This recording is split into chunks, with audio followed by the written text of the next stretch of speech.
জগতৰ ঈশ্বৰ হৈও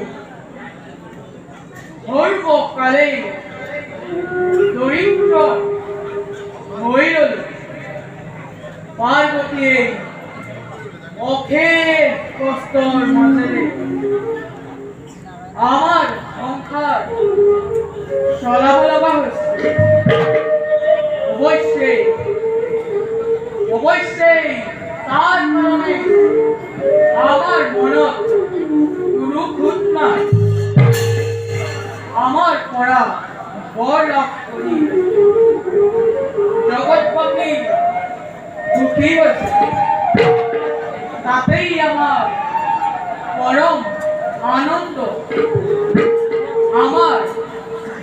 আমার মুখ নাই, হেয়ে আমি মায়ার অধীন হই।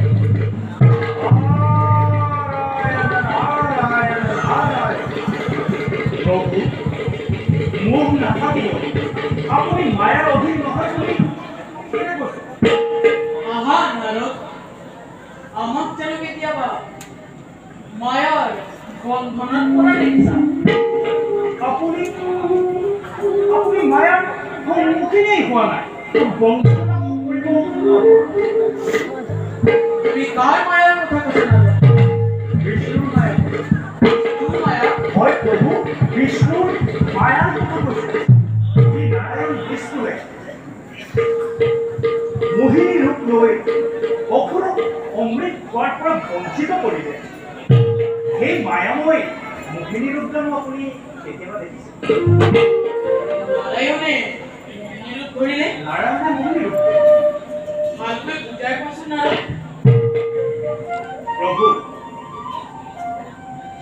সমুদ্ৰ সাগৰ মন্থনত যেতিয়া অমৃত উদ্ধাৰ হ'ল, তেতিয়া সেই অমৃত অসুৰক বঞ্চিত কৰিবলৈ নাৰায়ণে মোহিনী ৰূপ আৰু সেই মোহিনী ৰূপত মুখ গৈ থাকোঁতে অসুৰ অমৃত খোৱাৰ পৰা বঞ্চিত হ'ল আৰু দেৱতাসকলে অমৃত পান কৰি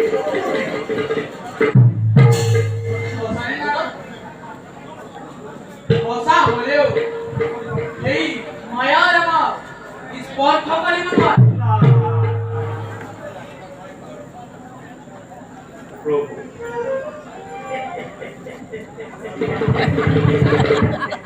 কথা আৰু কাম, কথা আৰু কামৰ মাজত অনেক সম্পৰ্ক নাথাকিবও পাৰে প্ৰভু। মই জিতেন্দ্ৰিয় নাৰদ, মই কামদেৱকো ভস্ম কৰিছোঁ। বিষ্ণুৰ মায়াৰ মোক একো কৰিব নোৱাৰে। মই আজিয়েই নাৰায়ণক গৈ সকলো বিচলিত নোহোৱাকৈ তেওঁ মায়া মানুহ দৰ্শন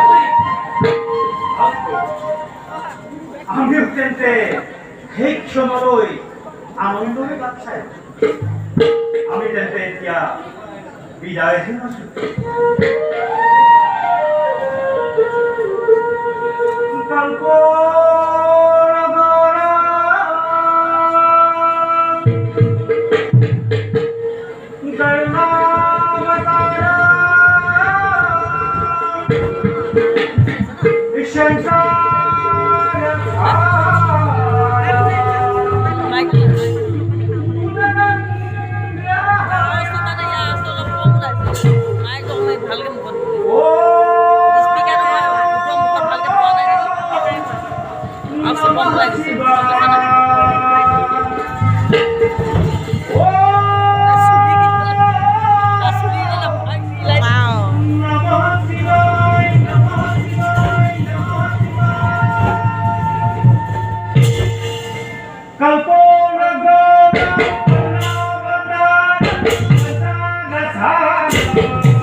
Hoy